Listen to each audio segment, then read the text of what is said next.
Argentine superstar Lionel মেসিকে তখন Neymar সম্পর্কে জিজ্ঞেস করা হয়, তিনি বলেন, কোনো সন্দেহ ছাড়াই নেইমার জুনিয়র বিশ্বসেরা এবং আমি তাকে মন থেকে খুব পছন্দ করি।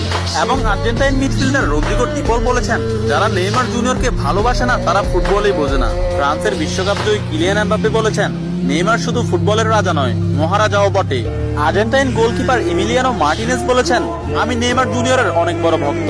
আর্জেন্টাইন বিশ্বকাপ জয়ী তারকা ডিয়েগো ম্যারাডোনা বলেছেন, আগামী 10 বছরে 10 জন মেসি আসবে, কিন্তু আগামী 10,000 বছরেও একজন নেইমার আসবে না।